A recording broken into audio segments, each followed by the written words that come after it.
What's up, NFL fans? It's NFL Nate back again. Today, we're going to be looking at the top 5 coaching vacancies. So we're going to be looking at all the teams in the NFL that have no head coach right now and that are looking for a new head coach. And we're going to be ranking the top 5. Before we jump into it, I'm trying to hit 100 subscribers by the Super Bowl, and we are so close to getting there. So if you're new to the channel, hit that subscribe button. I'm going to be covering more coaching, free agency, the NFL draft, and especially the NFL playoffs coming up in the future. So hit that subscribe button if you want to see all of it, and let's jump right into it. At number 5, we have the Detroit Lions. The Detroit Lions fired Matt Patricia in the middle of the season this year. He hadn't been working out. They have a pretty good scenario. They have the 7th overall pick, $11 million in cap space, so they're looking pretty good right there. And they have Matthew Stafford, so they're not a quarterback-needy team. Matthew Stafford is declining, but I think he has a few more years left. He's still got that comeback in him. So the Detroit Lions are looking pretty good. They can get a really quality player at number 7. They have some uprising stars and quality players, so I like them. At number 5, they could be a good candidate for a new head coach. At number 4, we have the Atlanta Falcons. The Atlanta Falcons fired their head coach after going 0-4 and blowing some bad leads.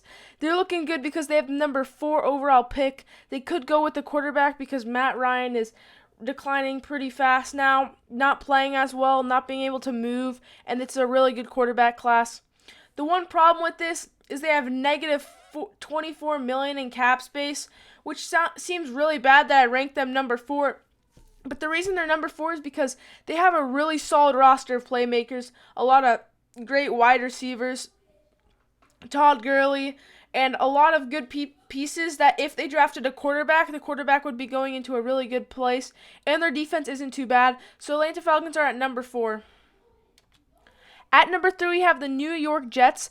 The New York Jets looked like they were going to go winless, but then they won 2 at the end of the season. They have the number 2 and the number 23 overall picks, so really good draft capital. They have $70 million in cap space, so they can get like 2 or 3 big-name players if they wanted to, which is really, really good for them. But their team does need a lot of work. There's a lot of spots in this roster that need work, so it's not going to be fast, but they do have the pieces that can make it happen. A new head coach could come in here and change the environment. At number 2, we have the Jacksonville Jaguars. They're kind of in the same scenario as the Jets. They have the 1st overall pick, which is probably going to be Trevor Lawrence, and the Rams 1st rounder. The Rams are still in the playoffs, so we don't know where they're going to pick. Also, they have $73 million in cap space, which is just ridiculous. So they can also get a lot of big-name players to fill gaps in this roster. But they need a lot of work. The reason I ranked the Jags higher than the Jets is because they're going to get Trevor Lawrence, and that's going to be really, really huge for them. So I think that will really help them. And a coach could come in here, and they could really try to revamp this roster. And at number 1, we have the Los Angeles Chargers. The Los Angeles Chargers, they have the 13th overall pick.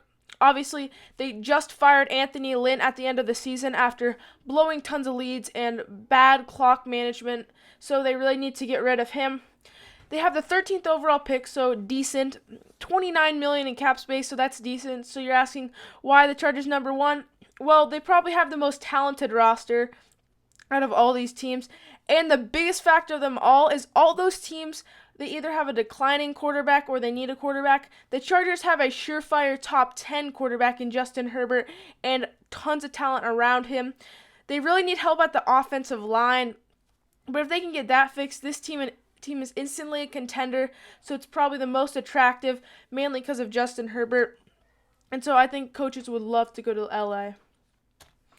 Thank you guys for watching. If you enjoyed, please leave a like and subscribe. I'm trying to hit 100 subscribers, and I'm so close. So if you're new to the channel, hit that subscribe button.